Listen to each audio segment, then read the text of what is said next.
Russia's War in Ukraine by Aditi Sangal, Jack Guy at Upright, Kathleen, Magramo, and Hafsa, Khalil, CNN. What we're covering, the US expects more announcements of weapons and equipment packages to Ukraine during a key meeting of nearly 50 countries on Wednesday, according to a senior US defense official. Western intelligence and military officials believe Russia's war in Ukraine is in a critical stage that could determine the long-term outcome of the conflict, according to multiple sources familiar with US and other Western intelligence. Russian forces are now in control of most of Severodonetsk, the epicenter of the bloody battle for Ukraine's eastern Donbas region, but Ukrainian lines to the city do not yet appear to be totally cut. Almost 2/3 of Ukrainian children have been forced to leave their homes due to the war, according to a UNICEF official. It's mid-afternoon in Kyiv. Here's what you need to know from CNN staff. Ukrainian forces are suffering heavy losses amid intense fighting in the east of the country, while Western leaders have promised to answer the country's call for more heavy weapons. Here's the latest on the Russian invasion. Situation in eastern Ukraine worsening. The Ukrainian military's defense in the eastern region of Luhansk is growing more difficult. The head of Luhansk military administration said Wednesday morning, "It is getting harder, but our military is holding back the enemy from 3 directions at once," Sergei Gaidai said via telegram. Conflict at pivotal point. Western intelligence and military officials believe Russia's war in Ukraine is in a critical stage that could determine the long-term outcome of the conflict, according to multiple sources familiar with US and other Western intelligence. Ukraine's military is burning their Soviet-era ammunition that fits older systems as the country pleads with the West to send more heavy weaponry, and Russia amasses a significant artillery advantage around 2 strategically important cities in eastern Ukraine. Ukraine suffering painful losses. Fierce fighting continues in Severodonetsk and the Kharkiv region. Ukrainian President Volodymyr Zelensky said during a video address on Tuesday in Severodonetsk, "The losses, unfortunately, are painful," Zelensky said, "but we have to hold on." He went on to say how it is vital for the Ukrainian military to stay in Donbas. Russia claims NATO weapons destroyed. The Russian Ministry of Defense says it destroyed a warehouse of weapons provided by NATO nations in the western Ukrainian Lvov region on Tuesday.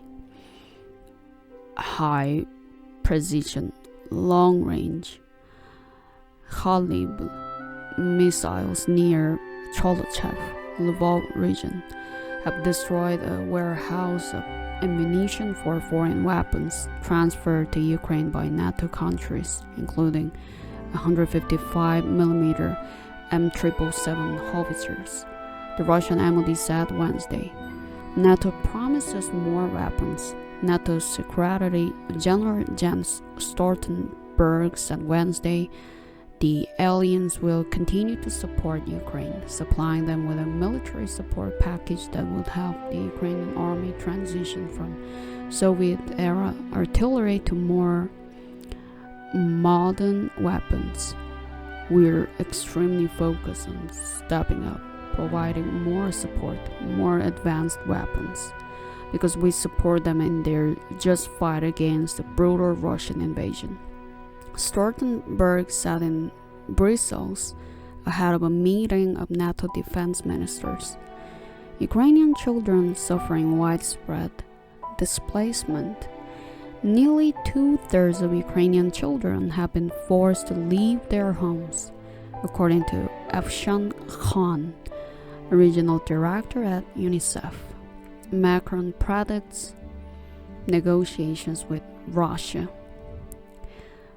It is the reality of things that Ukraine and Europe will have to negotiate with Russia over the Ukrainian war at some point.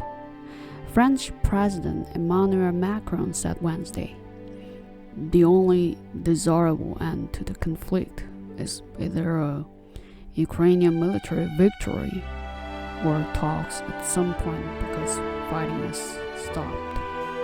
So at some point we must talk." He said while visiting French troops in eastern Romania. Pope Francis keeps attention on Ukraine.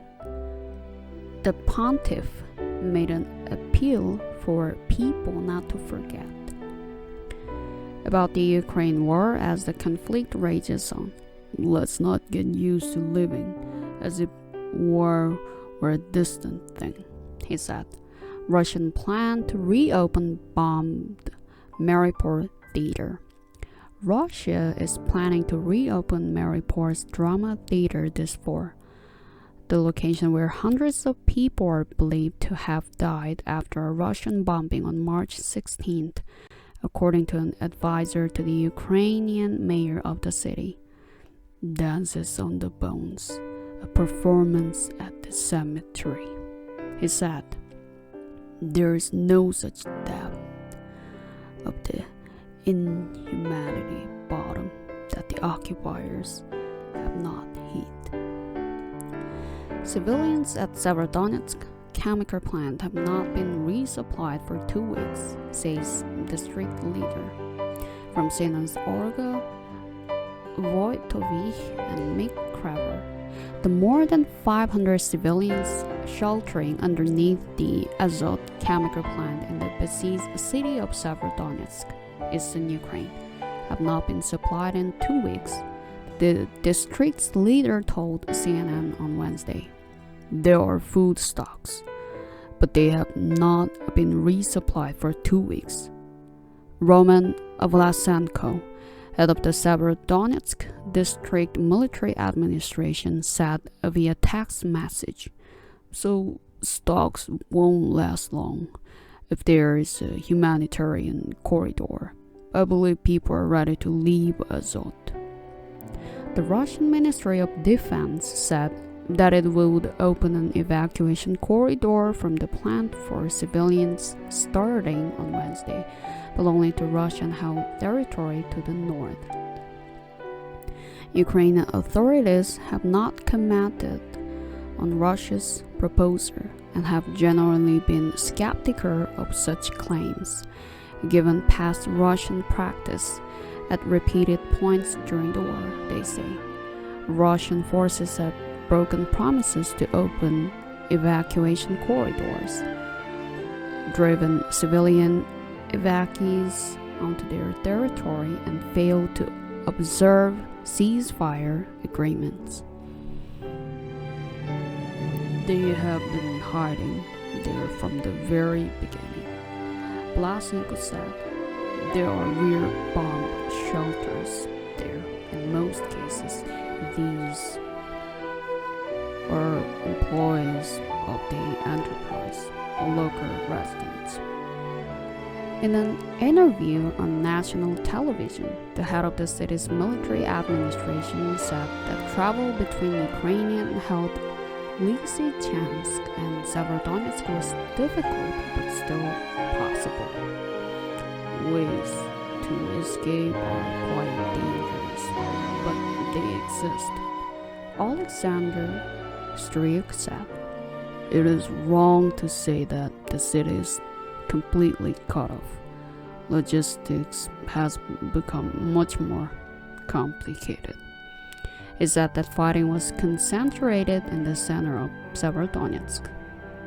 "We control the industrial zone, the perimeter that provides connections with Lysychansk. He said, "This situation is difficult, but stable." Stryuk said that it was difficult to estimate how many civilians were left in the city, saying only that there were around 10,000 people left at the beginning of the escalated situation. For the first time since the Cold War, NATO will have preassigned forces in its eastern regions, from CNN's Radina, Gigova in London. NATO Secretary General Jens Stoltenberg holds a news conference ahead of a NATO defense ministers meeting at the alliance's headquarters in Brussels, Belgium, on June 15th. Yves Herman, Reuters.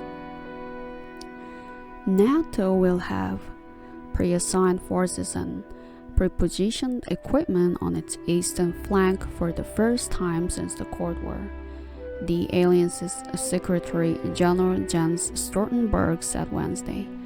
This would enable a faster response by the alliance in case of a threat, he said at a Brussels news conference before a NATO defense ministers meeting.